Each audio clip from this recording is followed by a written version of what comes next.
Welcome to the Whitetail Legacy Podcast. And we get the back view of him, and I mean, it's just a mega. 52 yards is a long shot. Magnum PI, what we named him. No idea. Just a magnum. Yeah, just a magnum. Come on cam last year, we said probably 150, mid 150. Yeah. Same doe from the morning come out with that 9-pointer. Here steps out this 90-inch 8-pointer. You're like, I'm like, okay, well, there's still a buck back there grunting. Yeah. And then out steps like another 90-inch 8-pointer. I'm like, all right. Yeah. Bro. Yeah. Bro. Yeah. You're like, I'm like, deer, right there. Yeah, like and he's already yards. 30 yards. Yeah. He was literally 5 yards from the base of the tree. Could have been, had a buck down at 1:40 in the afternoon, back there deep on public. 3 does come out pretty early. It was like 245, 24-yard shot, sent the combat veteran, and I tell you what, man, dude, it just smoked. We always get so jacked up when the other person kills. It's just almost like we got it done. Yeah. And when you killed that doe, I was like, hell yeah, man. And we come down here to Missouri. I asked Comey one more time. I'm like, is it a good buck? And he goes, yeah, real good, solid buck. I'm like, all right, boom. And the deer just drops. Sure. Super special to me. Whitetail Legacy Podcast, bringing you back to the hunt and leaving a legacy. Baller Rut. This is a Whitetail Legacy Podcast coming in your ear holes. This regular this time. This isn't a this isn't a rut update podcast. You guys didn't think we were gonna not give you a Wednesday podcast, did you? I mean, come on, we've been doing this for 2.5 years, haven't missed one yet. You'll be able to double dip because we released the Rutcation one, the No Picnic series at 8 a.m. Yeah, and then you hit this one at 11 Central. Double ear holes filling.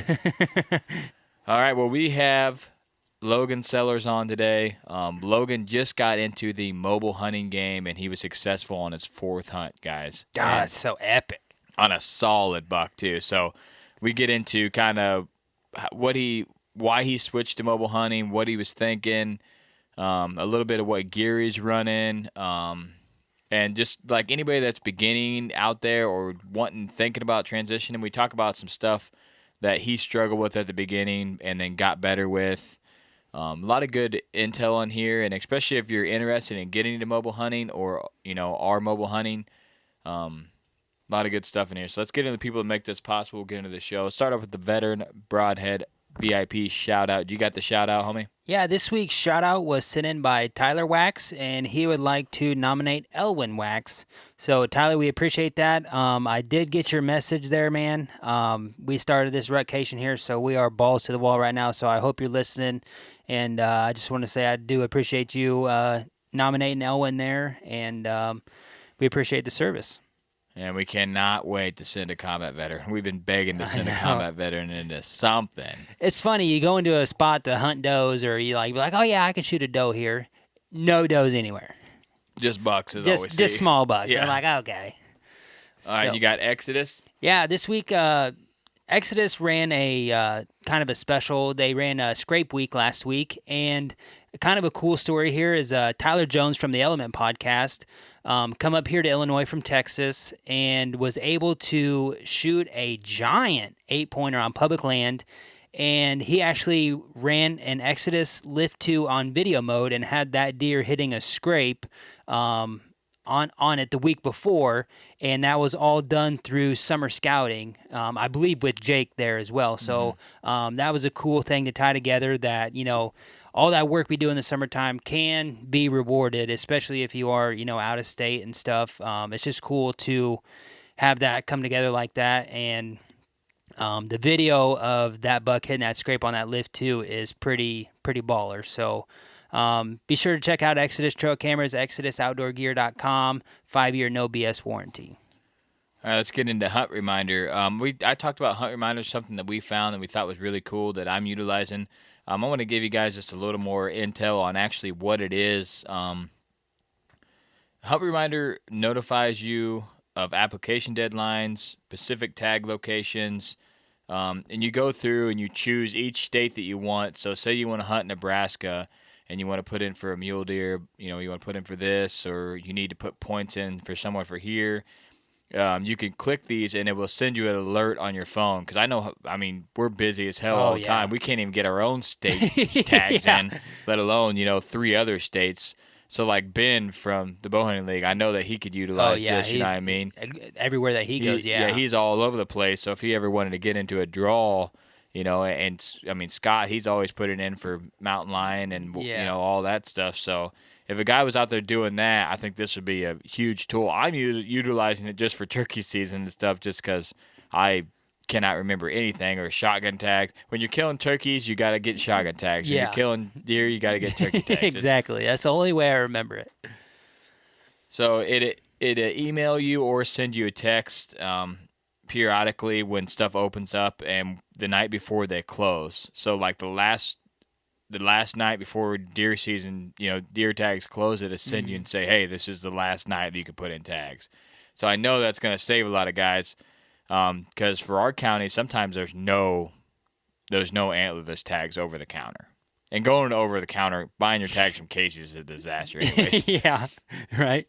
You got Last Breath TV? Yeah, I just want to shout out old Jesse Hines. He got it done today on a stud. He said he was going to go for a slump buster this year, but I tell you what, man, he outdid himself with that slump buster, if that's what he wants to call it. Yeah. So congrats to him. I believe he's got 2 deer down. He's got a buck and a doe that he shot earlier in the year. Is anybody else? I'm not sure if anybody else from there has a deer down or not, but I don't believe so. But a couple elk. Yeah, a couple elk. That'll make up for it. Yeah. Garrett's freezer is plumb full. Yeah. Huge shout out to these guys. They are putting together our Rutcation video form for you guys to watch on their YouTube channel. So be sure to subscribe there if you want to see that. And they're getting ready to wrap up their season from last year on there as well. So if you've missed that up to now, you'll be able to get on there and check that out. You got Next Level? Yeah, guys, even though it is the rut and November, it is still a critical time to have that feed and mineral out for consumption. They're not going to be pounding it like they were in the summertime and stuff, but it's still critical to have it out and let these deer get acclimated to it and let them know that it's going to be there, hopefully through the duration of the winter when they're really going to be needing it. Yeah, It's a good time to stock up now, and then you have that winter to be able to, get them back, because there's a lot of bucks that are going to be ran ragged, especially as hot as this rut is. Oh, yeah. There's going to be a lot of bucks that are losing a lot of weight, at least hot for us here in the Midwest. Exactly. So. You guys be able to, if you have any questions about their product, you'd be able to get a hold of them, Facebook, Instagram, Twitter, and get a hold of Nate and Scott. They will help you out with anything you need. If you're looking to get your order in, it's going to be at nextleveldeer.com. All right, let's get into the show. All right, we got Logan Sellers on, and we are incredibly jacked for this dude. Just put down a freaking stud yesterday evening. Man, how you doing right now? What are you feeling? Thank you, guys. I'm feeling good. I took the day off of work and spent some time at home with the family, and hunted pretty hard the last 5 days, so it's time to kind of unwind a little bit. That's always the best, man, when you're like, yeah, I got it done finally, you know what I mean? So normally we take days off to hunt, not after the hunt. Heck yeah. I kind of like taking a day after. Hell yeah, that's prime. I mean, I don't know how many bush lights you cracked last night, but might have been a little rough waking up. Anyways. It was a little rough. Are you on? Can you hear me? I can hear you. Yeah, I got you. Okay, all right. Yeah. I can't hear nothing. So right now, as we record this is the first night of our vacation, and we're recording this right before we're going out. So the anticipation and the jackness in this room is insanely high. And then everybody's fired up. You being part of the snap group and killing last night, dude, I was like, yeah. My wife was like, what's going on? I was like, Logan killed. I was like, remember that tall dude that came to the house? Yeah. That tall, goofy looking guy. She's like, oh yeah, that guy, yeah. So, so basically the reason we want to have you come on is not only are you good friends, but you changed a lot up this year, and you believe that's why you were successful. For sure. And we've been we've been talking to people about this and trying to motivate people to do it since we started doing it, from listening to multiple different people in the game. So introduce yourself and then get into, what you switched up this year. So Logan Sellers, been on a couple times with you guys before, but so I pretty much this year decided, like, after listening to you guys and talking with you guys, and even kind of seems like everybody's starting to get a little more aggressive with their hunting, and I've been hunting the same properties for years now, and it's been a while since I killed a buck. I think the last buck I killed with my bow was 2015. Um, Lots of deer with a gun. You guys know that. I kill them Yeah. with a gun.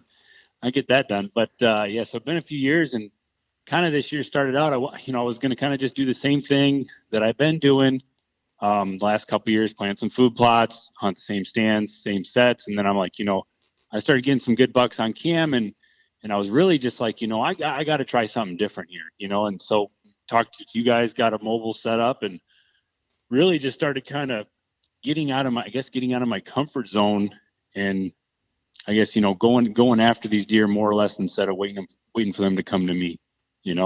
I think it's definitely interesting. It's been and this is only the fourth time that I've done a hang and hunt like this, and to be successful, and it kind of opened up my eyes to a lot of things. Yeah, But it's just like me when I first started. I was real adamant on not pressing in. Don't scare these deer. Don't make moves on for them. sure. Hunt your stand that you're safe at, and it'll happen eventually. You know what I mean? And for me, Yep. it seemed to work out. But now since I switched to mobile, it's been tougher. I've had more encounters with bigger deer. You know what I mean? But Right, they're right. always just a touch out of range. It seems like for us. But Yeah, and that's kind of been the thing for me too. Is I've got on good deer, big deer, and it's just closing that distance. And I think sitting back and waiting for him to come by my stand that I've been hunting for years, it hasn't been happening. So I was like, I got to change what I'm doing, hunt different winds. Maybe I guess definitely get out of my comfort zone. I told you guys that last night when I was going out, I said every part of me is telling me not to do this, to go into these thicker areas where they bed. But I think when it gets to that pre-rut stage, right, like kind of right now where they're starting to get out and cruise, that's where you need to be. Get right up in their bedroom. I think the hunt the night before also played a lot into it because you had hunted there 2 nights ago and Yep. had a good hunt, and then you're kind of on the fence about what to do. And we're like, Cody and I were both saying, where did the deer come out of? You need to go there and get into the timber and do a hang and hunt there, and then kind of go into how that hunt went there 2 nights ago, or well, I guess it'd be 3 nights ago. It was 3 nights ago. I hunted my regular stand. Crops just got taken out, and I had the biggest buck I have on my camera in that area come out 96 yards, and just kind of worked his way out across the field into the neighbors. And I was like, started talking to you guys about it, and you're like, you got to get in there. And I was like, I know, that's why I bought the stand. I got to do it. So going into it, I was very, I would say very unmotivated when I got in there, trying to find a tree, not having stuff prepped. But once I got hung up and I literally sat there, it wasn't half an hour. I had a nice 2.5-year-old buck come through. Didn't even know I was there. Could have shot him. Probably 115-inch deer, And then shortly after that, I look behind me again, and here comes another nice young 2.5-year-old deer, and nice buck. And I had does come through, and I was really amazed they went downwind to me, and I never got winded that night. But I think, not going in there and overexposing myself any other time of the year and putting my scent down is very key to, kind of hanging hunting, almost more or less, I guess, a surprise attack is out the way I feel. So that kind of, after that hunt, definitely built my confidence in getting in these, I guess, thicker areas, getting closer to the bedding for sure. Yeah, when you're going in there and you're hanging stands, especially, you've only done it a few times. I remember our first times. It's kind of chaotic, man. You're working with lightweight stuff. You bought a Novix, right? Yeah. Yeah, Yep, you bought a yep, I Novix bought full the set. regular sticks and the stand, yeah. Yeah, and there's like a learning curve to figuring out, different types of trees and how to get in areas, and then Yep. you start thinking about the shooting lanes, because it's always hanging hunting's always a bastard with the shooting lanes, man. You just kind of, and that's you're stuck with what still you one got. of the hardest things. So you kind of get up there and you're like, well, I guess I can shoot here or here. I mean, it's pretty limited. But and then when you go through all the work to get up the tree, you're kind of like, well, I don't want to take it down and move over there. Yeah, no. Once you're up, once you're up, and it's that time, we like to hunt it, and then if we want to move midday, we'll move midday. Is what we normally do. Right, and so this week with working and not being the weekend and stuff is not hunting mornings. Is I was pretty much just limited to hunting the afternoons. So getting off work early yesterday, I wanted to let that spot sit. So I went to another spot where me and Arthur went, and me and my kid went, and we scouted this year. Good property. The deer don't really winter there. We kind of look for sheds, but we went and seen a lot of sign, kind of in this bedding area. And we're like, night's a good night, super windy. I can sneak in there. I got an idea kind of where they bed, so I'm going to go pick a tree and hunt it, And I don't think I would have done that if I wouldn't have had the night before that I did. You know what I mean? I don't know if I would have had that confidence, I guess. Yeah, sneaking in there and hanging, and you're not making like clanging noises, but if anybody that walks through the woods with the leaves and you're running the straps down the tree and you're putting the stand, there's noise there. You can't not make noise. I don't care if you freaking you put stealth strips all over your body. You're still making noise when you go in there. You know what I mean? It's impossible, and it's impossible to try to. You're gonna clank some metal. It's gonna happen. It's just, is it gonna be loud or is it gonna be like just a slight clank? So I got set up and felt like a good spot. I had just a couple shooting lanes, nothing really good. And so I was like, well, if the deer come out of the bedding, it's going to be right here. It's going to be 20 yards. And I had a pretty decent buck skirt me right around 5:30, and he kind of caught my wind and then continued off going south. And so then I'm like, well, this is still good. I'm in the right spot at least. And then about 15 minutes later, I caught movement to my left again. And it was this buck coming through, and he, instead of going on the east side of this pine tree like the other buck did, he came on the west side, and he ended up coming right through. I was able to draw right when he was behind an oak tree, and I was able to draw, full draw. He was quartered to. I gave him a little rent, stopped him, and the rest was history. He didn't go very far either. No. And yeah, so he Snapchat me. He's like, I just shot a buck and he's down right over there. I'm like, man, that's the best when you just see him crash like that. Yeah, it was pretty awesome. So I shot, quartered to, went in behind the shoulder, and then low long on the left side, and he pretty much ran through straight south of me back to where I kind of walked in, and about 30 yards kind of got tumbly, and just tipped over right there. So short track. Those are the best, man. But yeah, so it was just a kind of overwhelming of being in there and getting it done. I was like, now I got to take my stand down. I got to do all this stuff, before. But then I was like, who cares about that? I'm gonna go look at this deer. Yeah, yeah.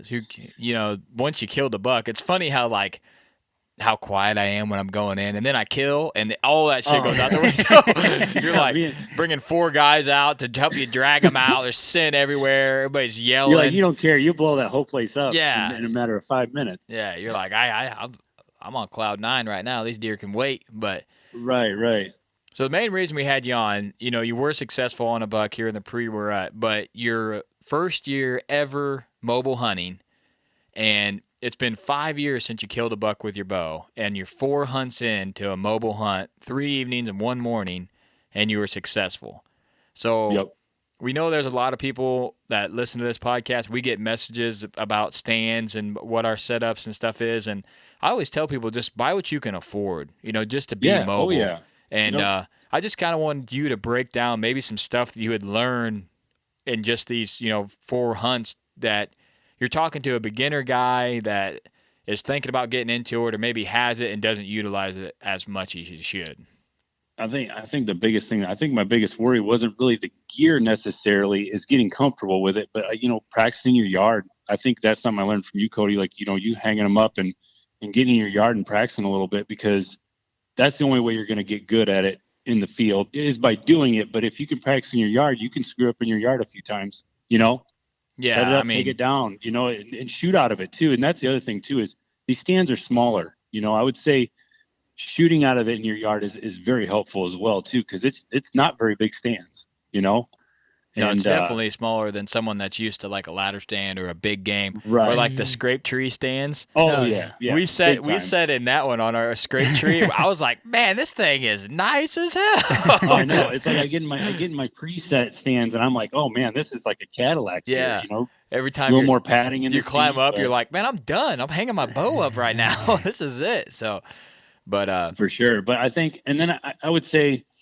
I definitely think I'm gonna go. I'm gonna have to figure out a better carrying system. I kind of just used what I had. I had an XL Mountain frame pack that I use out west, and I just took the pack off it and used that because I'm like, save myself some money, just for this year to see if I like it instead of spending more money. But use that, and it works pretty well. But I think that looking at that, like what you guys use that lock and walk a little bit, I think I might next year invest in that if this is something I'm going to continue to do, which it definitely is. we'll hook you up. Yeah, it's definitely. I mean, We got because you. I was looking into that and I was like, man, this would be a lot easier. And I think even I think we've talked about it. I think even buying the $60 sticks and even going out and presetting some spots early in the season to where you're just carrying your stand in, would be helpful as well. Yeah, just Um, we homie did that. We talked about it. Just those spots. Maybe you want to get higher in a spot, or maybe even having one stick. Like say you want to get a little bit higher, and then yeah, just hang one stick, and then that's then you can get that extra 4 foot. You know what I mean? That right, you exactly. hang the stand. You're like, man, I just wish I had 4 foot, but Well, you can take a set of 4 sticks and just already have 2 set, you're only packing in 2 or 3 sticks instead of 4 because it's pretty heavy with 4 full size sticks and the stand, and a backpack and all that. So Yeah, a couple of our pack-in hunts that Cody and I have hunted together this year. He's got a set of mini sticks, and I got the full-length Lone Wolf sticks, and we've just been going 2 and 2. And I hunted one afternoon, and then the next day we hunted together, and I could tell a huge difference from carrying 4 sticks to 2 sticks. And I was like, man, this ain't bad at all with just 2 sticks. And we're just kind of game planning. That's kind of how we're gonna be running this year. And then we're getting ready to go on vacation, and we're like, dude, all day or every day carrying all that shit. We're like, we're gonna have to get that's a lot. a couple of these stands, prepped with some sticks in them already, so we just don't have to have that burden every day if we do Yeah, go I to agree. the 3 spots. and for us, if you hang sticks in a tree, most of the time on public, someone's gonna be like, ah man, someone's got to stand there, and they're gonna walk by. It kind of deters a little know what I bit. mean? Deters Yeah. them a little But bit, yeah. me and you were talking, and something I want to mention for this isn't only for public land guys. You No, you it's kill all- these I'm deer all on private, man, private yeah. ground. You had food plots, but the deer, they weren't there. You knew where they were. You were getting them on trail camera at night, and you're like, well, they got to be in this bedding over here. You know what I mean? So And I think that it's something. I mean, I don't put my trail cameras deep in. They're all on the edges and on the the mowed paths and stuff like that on the edges. So I think that your deer movement, you're not seeing your daylight deer movement that you should be seeing, in the woods, and that's where I guess forced me to go in. I yeah, guess. that's like a lot of times we got nothing on cam, and then we crush in, and we'll see like 8 deer. We're like, what the shit? Yeah. You know what I mean? Yep. They're just not hitting those cams, and then we had talked about like I think for like a private land guy that can prep trees and make shooting lanes, where these areas are that you might Yep. want to get into from They're going to be scouting. consistent each year. You know what I Yep, mean? for So sure. go in there and prep your tree in the winter. You know what I Mhm. mean? Take your stand out there. You got a nice March, April day. Go out there. There's still, very little leaves on, and see kind of like what do I got? What do I need to trim? How am I going to approach this stand? Take your stand out there and hang it and be like, is this where I want to be? And then, Yeah, for sure. like I said, if you look at my hunt stand, there is shit all over that thing. It is stupid. It is. I mean, it's just like, oh, I can get in this tree. I can get in this tree. I've hunted this tree. Yep. We prepped Oh, this yeah. tree, and then I know, even if it's a property I ain't hunted for 4 years, I'm like, oh, I this tree right here, I know I can know get this in. tree. You know I what I know this mean? tree. Those trees Well, don't I just think- disappear. If you're in and I a think nice tree. for your private land, and if you go on private land, you have the option now. Next year, I have my buddy coming from Utah, so that tree that I just killed in the night will have a deer stand set for him. The deer that I hunted last night, I'm gonna have a stand set for him so he can hunt there. You know what I mean? Oh yeah, Like for sure. it's a good way to try new trees and try new areas. on your private. And then next year you can set it up so you're like, okay, well, I can go hunt this spot and have a stand there. Mm-hmm. I think that I guess you can just try to, hunt little different areas, I guess. Yeah, you never But, want to. Our main thing is we never want to tie down our mobile set. Like, oh yeah, no, we'll put nope. a stand in the tree, but you never want to tie that thing down because something radical happens on a mobile cam No where way, you pull man. a cam and you're like, this I gotta go. We got to go And right then, here. Yep. And then you think hanging your setup is loud. Try to take one of those piece together 4-stick 20-foot pieces in there Oh, God. with 5 They're ratchet terrible. straps and 2 big game stands. You know what I mean? And Oh yeah. Oh yeah. it's just, and then I Well, mean, I've seen you guys in 90-degree heat hang a set, and it was just not. There's nothing quiet about no. No. Mostly me cussing is the reason it's It's loud as too- hell. It's like 2 raccoons wrestling up in a tree. I don't know But I who think didn't bring the another thing- chainsaw that day. We had a handsaw out Well, there. I was still sweating Hennessy, so I'm not getting blamed for anything. Well, I think another thing too is the first set when I first went and did a hang and hunt in an area that I thought would be good, and I had a buck within 15 yards, a really nice solid 10-pointer. I wasn't very high off the ground either. I think even getting up, you don't have to be 20, 30 feet up in the air. If you're in a new area, man, just get up a little bit so you can see a little better, see what's coming. Because I think I was only maybe 12 feet off the ground that first set. Yeah, it's And such it a just literally my surprise, man. stand, my stand was just not. If I'd have had my stand turned around the tree a little more, I probably could have got a shot at that buck. It's just I really didn't expect him to come from that way. Yeah, I mean it's a surprise factor. You're going in there and talk about hunting on the edge of your seat. Oh yeah, when 3 hours. When we every hunt we've had this year, I'm like, oh, it's gonna happen any second. Yeah. Any second, Yeah, because when you're you just get in in there, the good stuff. You know what I mean? You're not on a field edge where you're like, okay, he I could can see him possibly from a come out mile of there. away. Okay, he's Yeah. out there. You know what I mean? Like he's 200 yards. Most of these scenarios that we hunt, if the buck's there, he's damn near in shooting range. You know what I mean? Yeah, Like, and I think that's just it too. I mean, I almost was it 2 nights ago? Every deer I saw was within bow range, whether or not it was a clear shot or not. But they're within bow range, and that's half the battle when you're bow hunting. oh yeah, and like you had that night you were sending me. I was in Iowa in the truck, pissed as hell. I could hear the leaves crunching on that video. I was like, man, I'm pretty much out there. I had the earphones in. I'm like, I pretty much hunting this deer right now. I'd catch myself like not moving at all in the truck, just watching. Like not breathing. You're not breathing. Catch your breath.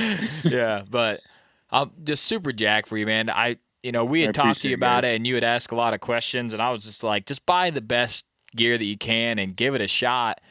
And the best thing about it is it's so popular now. If a guy went out and bought a set and was like, this is shit, he could sell it and lose No like problem. $40. You know what I mean? Yeah, right. Someone's going to buy it for like you could sell it right away. $40, $50 less than what you paid for it. You know what I mean? I got not, even today, the neighboring property is a friend of mine hunts that, and he's got trail cameras up over there, and he had trail cam pictures of this buck, and he's kind of like, I want to try your stand out. Like he wants to get into it, but he has stands set everywhere, but he still is like, there's spots I want to go hunt where I don't want to go set a stand up. I just want to get in and hunt, And so it's kind of got him fired up to try something different on his private property as well.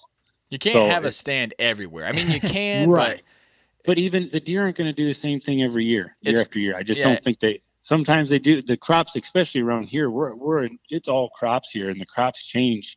So the deer change what they're going to do each year. Yeah. And just like us tonight. So we're going to go hunt on a spot that we've been wanting to get up into, and we have it in our mind, northwest, west wind for an evening. Right. Well, it's southeast right now.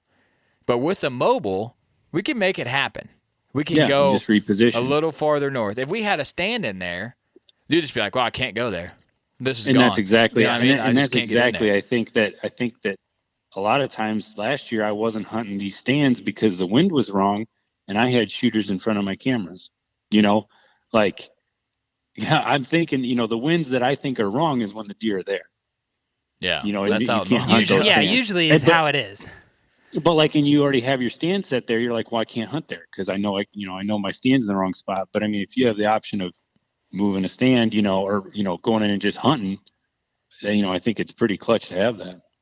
Yeah, super clutch.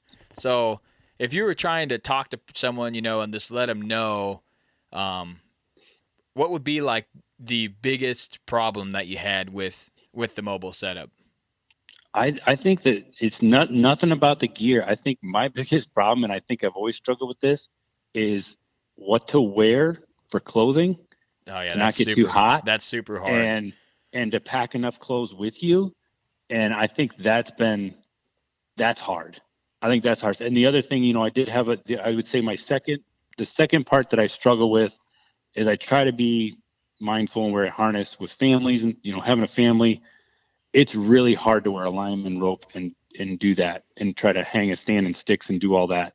It's difficult. And I don't know if there's a better way to do it, but I like being tied off. You know what I mean? Yeah, I am gonna tie off the sticks. I don't tie off the stand. If you tie off with your stand, the minute or minute and a half it takes you to put that tie off rope on and get it on your waist where you can lean off that tree will save you 5 minutes if you're in a tough tree to hang that tree stand. Mm-hmm. For sure. I learned that hard time last time we went out together. I was trying to beef it, you know what I mean? And we're trying to hurry up. Was that the last time we were together? Yeah. Holy shit, that's 2 I weeks. haven't hunted for 2 weeks, bro. Damn. I'm telling you, I'm jonesing. You're gonna right get now. you're gonna get your fill in though. Yeah, I haven't hunted for 2 weeks. Right on. All right. And then I filmed you at Boonertown. That was the last time I've been out. Oh yeah, that Monday. Yeah. Yeah, Okay. so that Monday, so it's been Pack in on private. Yeah, pack in on private. But yeah, that's the last time I've hunted. Like hunted. Right. But yeah, I mean, and I got my ass whooped. Absolutely whooped. And I've been doing it for 3 years. You know what I mean? Yeah. And I just got my ass whooped. And I was in a tree that was leaning a little bit and I was trying to hurry and I put the lineman's belt on. 35 seconds had the freaking stand up. You know what I mean? So it just I think it's something that is hard to do, but at the end of the day, it's like, I don't really want to be out there. And another thing I do is I send my wife locations since I'm hunting these new spots and not my regular stands. I as soon as I get to the tree I'm setting, I send her my location because I'm just like, it's different. I'm not good at it. And even when I get good at it, I'm still probably going to do the same thing. Yeah, it's always important. My wife always says, "Where are you hunting at?" And I tell her, and then she has a screenshot of my hunt stand. You know what I mean? So she knows all where my shit is. I'm like, I'm north or I'm here. I'm in the back or something. She knows. Yeah, and I think that was the hardest thing is trying to get up there with the harness and wearing too many layers or not enough. I'm cold or I'm hot, but majority of the time when I get hung up, I'm super hot. So it's really difficult to figure out what you want to wear going out to hang and hunt. I still don't think I have it figured out. I got hot yesterday, and I don't like to sweat because then you're just putting more scent out there. You know what I mean? Yeah, that's something that I kind of had to work with last year too. And I'm like you, I don't think I've still got it figured out. And 45 degrees at work feels cold, but in the woods when you're hunting, 45's kind of toasty, especially when you're hanging. And I packed in upper and a bottom last year, and I'm probably going to have to do the same again this year. Thinking about taking in like a vacuum seal bag and sucking it down, and packing it in that way. That way it's not getting all kinds of cockaburs and everything on it. And it's the amount of straps, and that's the other thing too is your harness, your binos, your backpack. There's a lot of straps and stuff, and I think it's the biggest thing is I've always been able to just get to my stand and get up in it, but taking your time and just make it, even if you take your time, it's still only going to maybe make it maybe another half an hour of setup and takedown total time. Yeah, that's the biggest thing I think I was getting ready to say. It's like I catch myself doing that. You find the tree. Why are you and in a you're hurry? like you're just ready to get up there. You know what I mean? You're like I got to do all this stuff. Yeah. You know what I mean? And if you just take your time, we're really good about it in the morning, giving us plenty of time. But the evening, like right now, hell, it could be a buck out cruising right now. I think the evening, just because you can see like the sign and shit around, you're trying to get to you're the best spot. spot. You're like, I'm trying to get set. Then you see the sign. You're like, all right, this is the spot. I gotta get. You feel like if you're 3 steps up, a buck's gonna come walking by, and you're like, if I would have hustled a little more, yeah, that's exactly how I feel. And I think that's the key too. Is I think you're gonna be a lot quieter the slower you go. Yeah, and then you got to try different stuff. I tried those buckless straps, and then I went back to buckles. We were trying to do it in the cold weather, and oh man, it was tough. If you wear like working. Early season, they're great. Big trees, they're awesome. You get into a small shitty tree with a bunch of limbs, and it's getting caught on everything. You just can't. And then you got those damn gloves on, and it wasn't working. I think it's definitely a trial and error thing. You got to figure out what you like. You know what I mean? I don't think a guy should first year out, he should have, cable ropes, and freaking Yeah. aiders and Yeah. all the shit No. that everybody has right off the rip. I'm not saying don't do that, but get a feel for what you got going on before you absolutely completely change everything. You know what I mean? Like Yeah. stands and sticks I can handle, but even those straps, keep I'm it like, simple. no, I'm just keep going it simple. And that's kind of what I've tried to do. And I'll probably change some stuff, like I said, with maybe a lock and walk and doing some other stuff. But I was like, I just really want to get good at with what I got right now. Just use what you got. Like you said, get what you can afford and use what you got. And I think just, I've hunted I've hunted since I was 11 years old, and I'm 31 now. So that's 20 years of bow hunting. And this year's the first year I really, and probably a long time, that I changed what I do. And I mean, the proof is there. Whether Yeah. I got lucky or not, You shot an awesome still- buck. Well, you can't get lucky and have that many buck encounters back to back to back. Yeah, and that's just it. This week from Sunday and even this season, how much I've hunted, I've had a lot of encounters. Yeah, every And night you're like, man. Each time I've hang and hunt, I've had an encounter. So really, I think that just doing something different, trying different things, I guess. Getting out of that comfort zone, it's tough, man. It took me a It's so while hard. to just. I was telling you guys yesterday, I was like, I hated every part of that going into those woods, but when you see deer and they're within range, it's like, well, it's working. Yeah. Now you see gotta kinda why. keep doing it. Now you see why me and Homie are always like, does anybody hunt off a field edge? Anybody? Totally. I love hunting the field edge because I can see so far. Oh, 'cause yeah. to my core, I'm a gun hunter. So I got to get that out of my head that I got to get them within 100 yards. Yeah. Yeah. Oh yeah, gun season. I love nice CRP field. Oh, Corner of yeah. a cornfield. Yeah. Bow season. I would almost rather not see a buck than have a buck at like 80 or 90 yards. You know, what I mean, you Yeah, get some yeah, I intel agree. that he's there. I can see That's the only that, good yeah. thing. But then you're like, what do I do? You know what I mean? It's like, do I grunt? Do I call? stupid-ass Do I bow. snort wheeze? Yeah. If I had a gun, this thing would be dead. You know what I mean? Yeah, then Like, you end up just hammering on the grunt call and the deer goes the other direction. yeah, you're like, I shouldn't have done that every time. But you're like, what do I do? You know what I mean? Do I crack the horn? But you're gonna hit that grunt call every Oh time. yeah, every time that grunt call, you see him, you're like, all right, I'm gonna grunt. It could be October 3rd, and I'm gonna hit the grunt call. Yeah, it's like the go-to OG move. Give him a little burp. Yeah, just give him a little bit. Give him a little bit. Are you folding your straps up and around the stick, and what are you doing with the straps on your stand going in and out from the trees? So on the sticks, I'm wrapping this. I'm going down around the bottom of the sticks, kind of like it kind of showed in the pamphlet. Yeah. Down around the bottom and then hooking it down and tightening it up.